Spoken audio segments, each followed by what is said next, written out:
So whether or not the full auto shotgun mod is worth using is a pretty contentious debate right now. I don't use it much myself, so I decided to do some testing and see if there's anything I was missing out on. Because, there's gotta be something. People are making a pretty big deal about it. What I'm testing here is single weapon DPS, so no grenades, no quick switching. I'm doing it on the Tyrant at the start of Super Gore Nest. So yeah, let's see how it goes.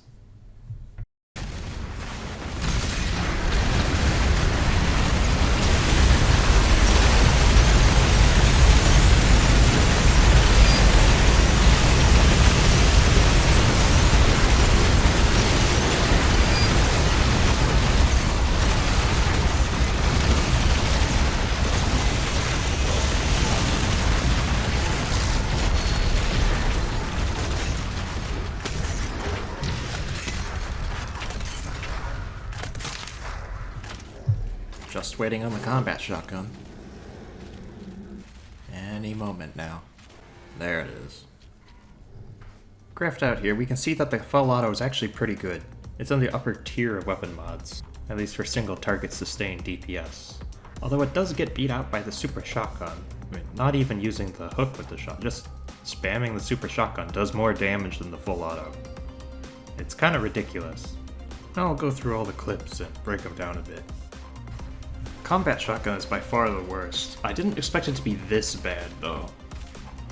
It takes forever, and you use up all your ammo in the process.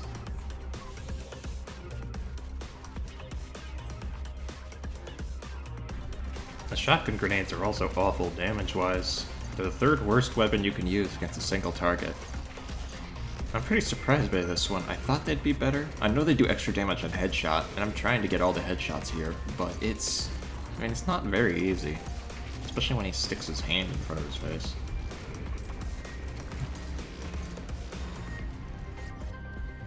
And here's the full auto run. Get right up close and start shooting. It's pretty straightforward. Although I do have to reload, this reload is counted in the time for how long the full auto takes. And you get some shells back at the end, but you still had to reload. So micro missiles are basically tied with full auto in timings. You do have to set it up, but you have to get close to the enemy too for full auto. Nice thing about micro missiles is you have exactly enough ammo. I only have one bullet left after the Tyrant's taken down. And precision bolt takes forever because you have a long reload between every shot. I mean, the weapon works really well for quick switching, but for single target spamming, it's not great.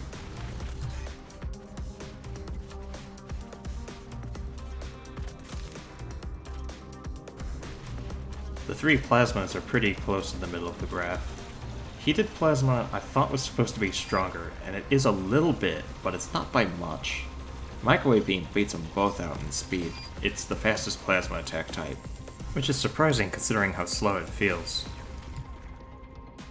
Rockets are right in the middle between Heat Blast and Microwave Beam, which is actually pretty good considering they're often used as a quick switching weapon.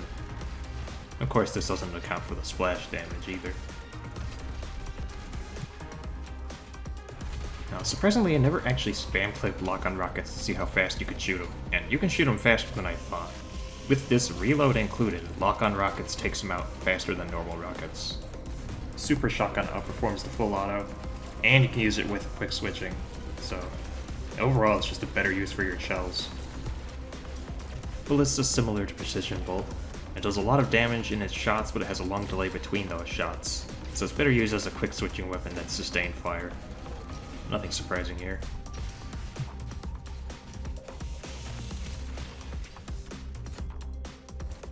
Arbalest shot beats out full auto, and I started timing it when you start charging. Now the damage difference between the headshots and body shots is pretty big. If you don't get the headshots, you'll actually need to reload, but if you do, you'll have 3 extra shots left, so it's a pretty big difference. Now the charged blade is interesting, because its damage is inconsistent. This is the only run I was able to do where I didn't need to reload it with the chainsaw. What I think is happening here is sometimes the Tyrant's hitbox is so long that the blade hits it twice while going through.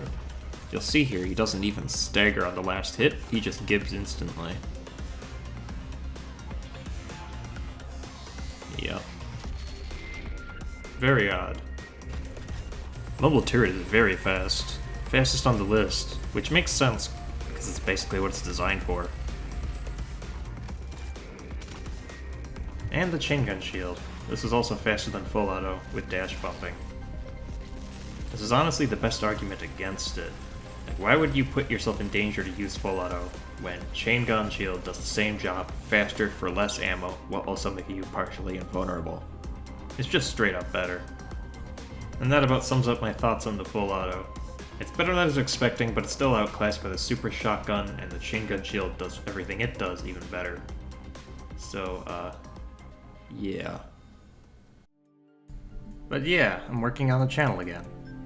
It's gonna be Doom Eternal for a while. I have piles of footage, assuming I actually take the time to edit it into something watchable. I made it this far. In the meantime, why don't you go play my snap map? Have a good day.